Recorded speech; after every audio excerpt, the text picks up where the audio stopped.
Good morning, this is Jeff with Sewer Tech Northwest. We're at 6911 Southwest 3rd Avenue here in Portland. Located up on the rooftop. We're going down through a 4-inch cast iron vent. Vents on the back side of the house. I describe everything as if you are standing in the street facing the front door or the front of the home in general.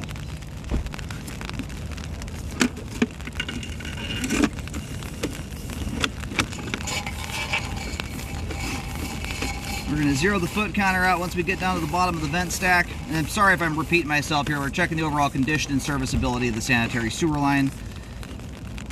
Zeroed out, water's running, off we go. I was just admiring something that's rather cool. It's probably not very exciting for the average human being out there, but for a sewer guy that's cameraed 25,000 sewer lines, pretty neat. If you go down in the basement and look underneath where the toilet drops down underneath the floor, you'll see the big 4-inch pipe coming out, and it turns and kind of heads into the rear foundation wall. You'll notice right now we're in rusty red cast iron. That's what cast iron looks like. But if you look at the pipe down there, you'll notice it is not rusty red, it's gray. It is, in my whole career, I have never seen a lead sleeve job this big before in my entire career. It is unreal. It is an art form that was lost long ago. It's where they have to go in there and painstakingly melt lead and layer it on top of the cast iron. The cast iron probably had a crack or something like that in it. The bottom of the pipe may have rotted out, something of that nature.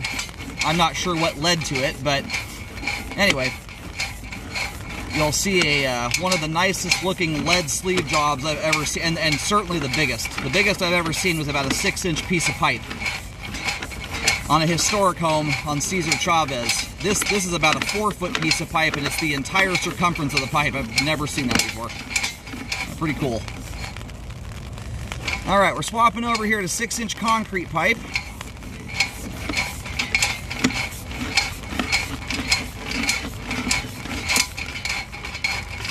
Concrete pipe's looking, just the immediate appearance of it, you've got multiple joints I can tell are open to the ground. The very first one when we entered in was separated. This one is also separated. It also has roots coming through it too.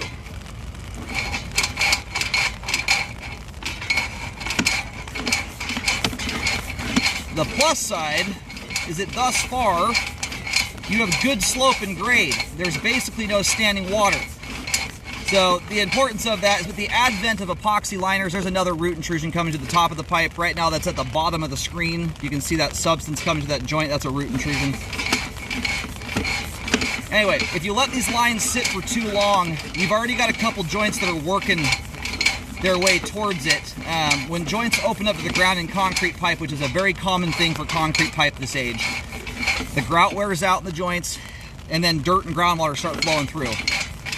And what that does is it causes slow but sure hydro erosion. It erodes the support out from underneath the sewer line. And the line slowly but surely starts to settle.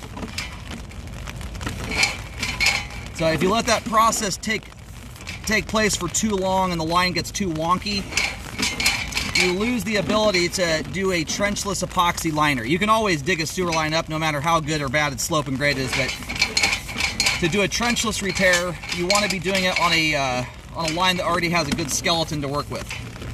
So although this one does have multiple roots, you know, I think the main lateral actually might be right in front of us. That almost looks like the main lateral wall, just a couple feet in front of us. My camera is not going to jump this joint. We're too far out.